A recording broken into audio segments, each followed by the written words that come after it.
Hello, beautiful people.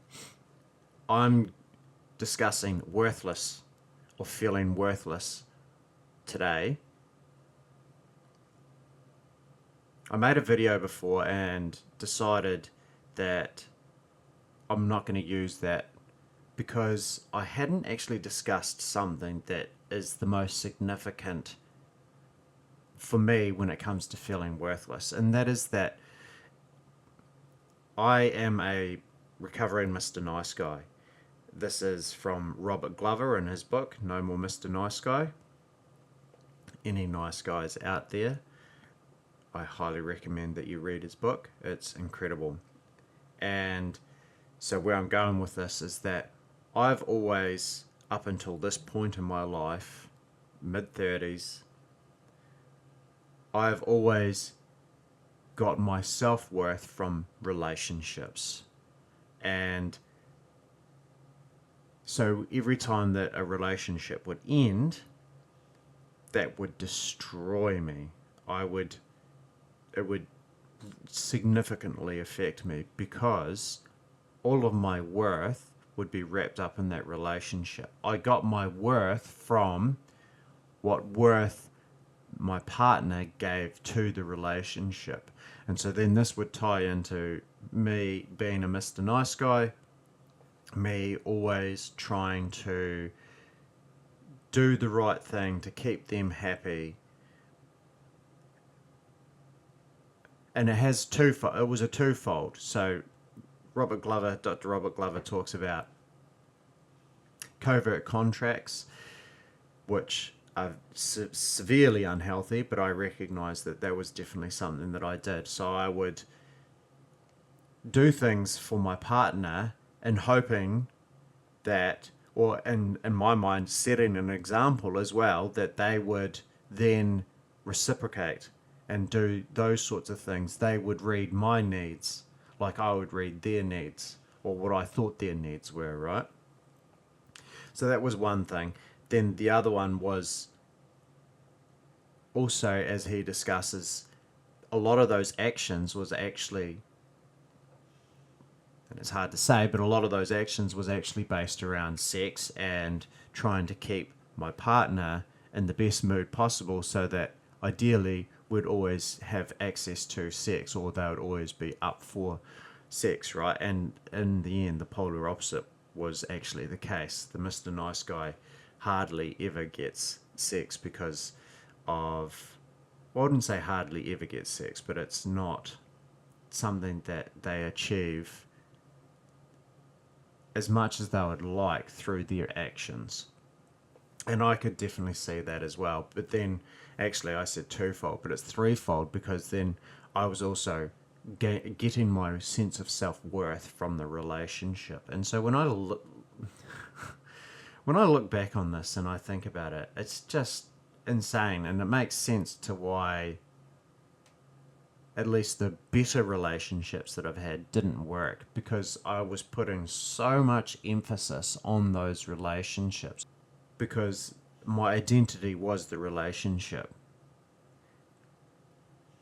I had no innate worth. I'd go into a relationship with no sense of self, and I'd just mold myself to the relationship and the whims and desires of my partner. Because in being able to mold myself like that with having no sense of self, then I thought that I could then just become the best partner for that person, and therefore they would always be in a good mood. I'd be the best partner, I'd get seen, I'd be recognized, I'd be appreciated, and I'd get sex. And then on top of that was, of course, my sense of self-worth. A relationship would end and I'd be destroyed because they were not just rejecting the relationship, they were also taking away my sense of self-worth that I'd built up within the relationship. And yeah, I'm not going to lie, it's kind of challenging to talk about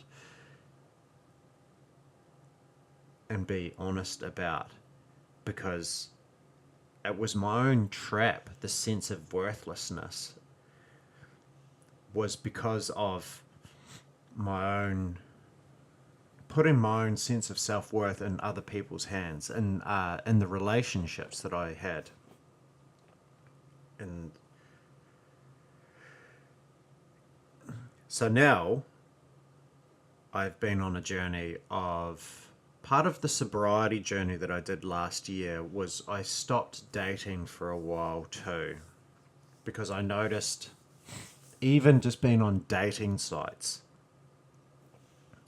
was causing reactions within myself where I'd start talking to someone and then I'd even meet them for a coffee. Excuse me. And then when I was rejected, I'd already started doing micro investments of self-worth into these little relationships, which was just insanity. And so I stopped I stopped dating for a while. I recognized that I was too invested and I was still taking things too personally. So part of the sobriety journey was recognizing, what do I like? What actually makes me feel good? What brings me joy? And some of the things that I landed on was, I'd love to explore more, but I'm happy with where I'm at the moment, right? One of them was, I like to go for hikes. I'd like to explore that more. I still haven't done any more overnight hikes. I really enjoy bouldering, and that was something that I come away with. And something else that I accepted about myself as well is that I do like to have a game. I don't game much, but I do like it, and that's okay. And of course, exercise, healthy eating, a few other bits and pieces like that. Because then I'd recognize that about myself, and I understand that is actually something that I like, and that is something that brings me joy, that started to give me something to hold on to as part of my identity when I started showing up in further relationships. Prior to that, I haven't actually been in a oh no, I've been in one since then, sorry. But what I want to get at is the fact that prior to that, I had no real idea. I kind of understood, like I'll have a game, but I really didn't actually have a sense of identity at all. There was things that I was inclined towards, but if I was dating someone and they said they didn't like that, or they didn't want to do that, or that's not something that they were interested in, then I'd just stop doing it. And so it was really important for me to take the time to work this out. And that has given me a much better sense of, okay, I now have a better idea of what I'm looking for. But the key point is that it actually developed my self-worth because I better understood myself and can now show up going, okay, well, this is what I like. And then the other person's like, okay, this is what I like. And they don't have to match, but it's actually, I understand and can stand on my own ground now, which is, it seems so trivial and so obvious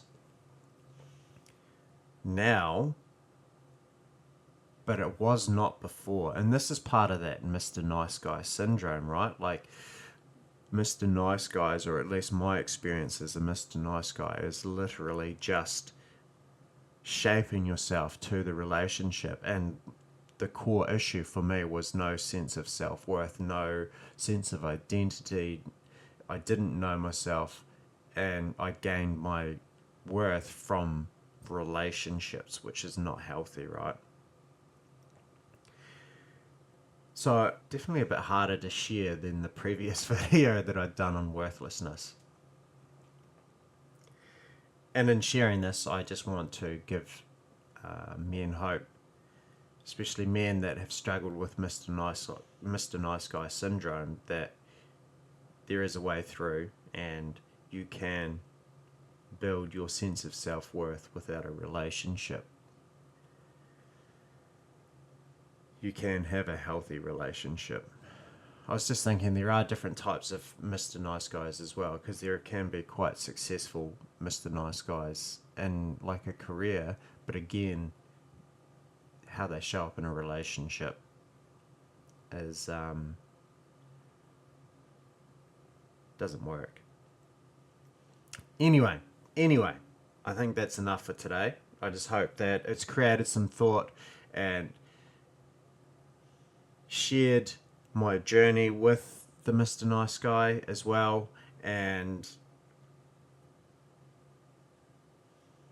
yeah. All right. Thanks, team.